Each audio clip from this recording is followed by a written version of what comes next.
This is the second and third generation iPod Touch LCD and Digitizer replacement guide.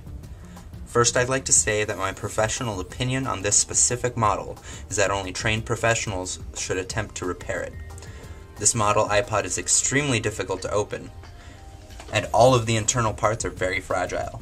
In this video, I make use of an X-Acto knife as an opening tool, because I had no luck finding anything else capable of doing the job without damaging anything. I do not recommend you use an X-Acto knife. If you do choose to use one, keep in mind it is very dangerous, and that you do so at your own risk. We do not accept any liability for any damage done to your iPod or yourself. So, first what you want to do is have all your tools ready and your iPod as well. You want to have a magnet to keep your screws on the inside of the iPod organized when you take them out. The X-Acto knife, and a Phillips head screwdriver. So first what you want to do is use your X-Acto knife to pry the digitizer out from the iPod. There are 8 clips holding it in.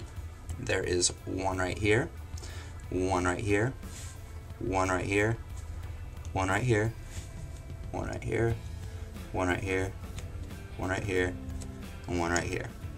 Also, there are 2 somewhat kind of clips on the bottom and 1 clip on the top. It's not the same type of clip, but it is a clip nonetheless. So what you want to do is place the X-Acto blade inside the crease, just inside the metal of the frame, and in between the metal and the rubber of the mid-frame. You place it straight in, down into the clip, and then you want to slightly twist the blade up, lifting up on the digitizer. And you want to do that with all of the clips.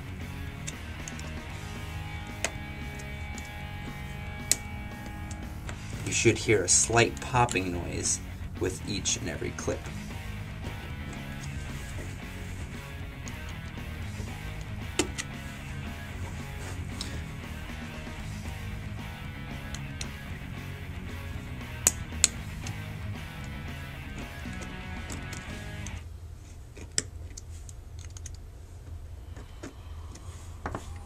After you undo all the clips, the digitizer should just kind of sit on top of the case.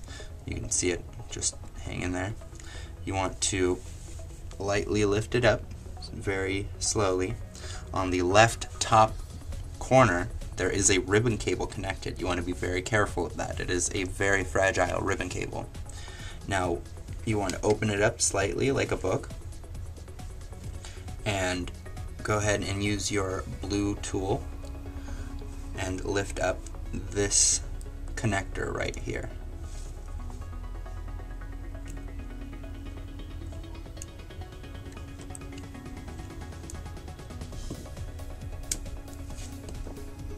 That is the digitizer, and also the mid-frame connected to the digitizer, the home button. And if you are replacing only the digitizer, this is as far as you need to take it apart. I'm going to set that aside and continue on for those of you replacing your LCD. So at this point, what you're going to want to do is use your X-Acto blade again and very lightly lift up on the edge of the LCD, starting from the top all the way to the bottom. And now there are 2 strips of adhesive behind the LCD holding it to the frame of the LCD. They run along. It's a very, very, very thin line that goes along the edge on both sides. So what you want to do is start at the top and lightly lift up, and also keep in mind that there is a little pin sticking out from the LCD, sticking into the frame, holding it in place so it doesn't move back and forth. There's one up here and one down here. This one is the one you have to be careful of. If you do not lift it out before you lift up on the LCD, you can damage the LCD. So once again, you want to slide down and lift up on the LCD. and you do not want to lift it any further than straight up because you can damage the ribbon on the LCD.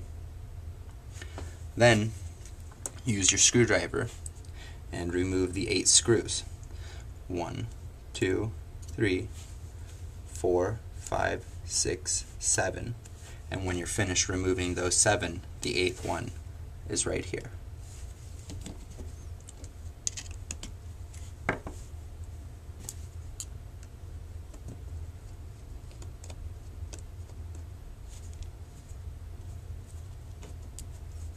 Make sure you keep your screws in order to make sure they all go back in the same place they came out from.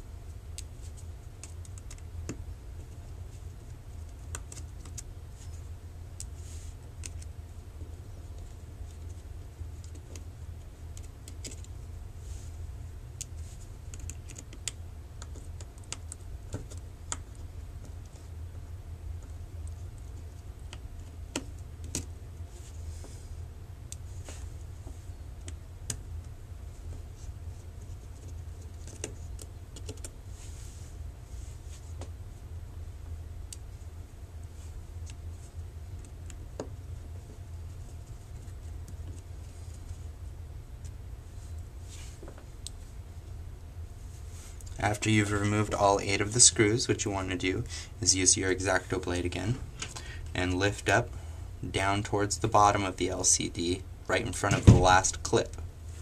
You can see them, there's 1, 2, 3, 4. You want to be towards this one right here in between this first and second one and lift up. One side of the LCD plate should lift up. You can go ahead and lightly grab onto that and lift the other side out like so.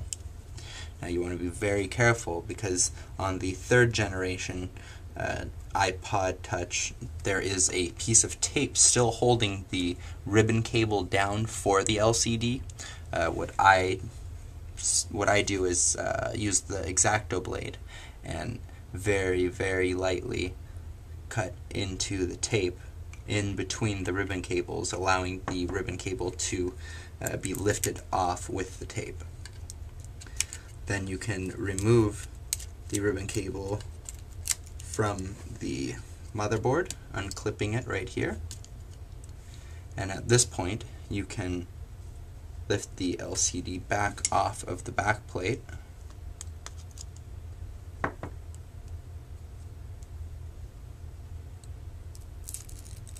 and remove it from the back plate. And there's the LCD. Then all you do is get your new LCD and place it in the same spot. Put the tape back in place. Connect the ribbon cable. Place it back in place. And everything else is reversed the same process you took it apart.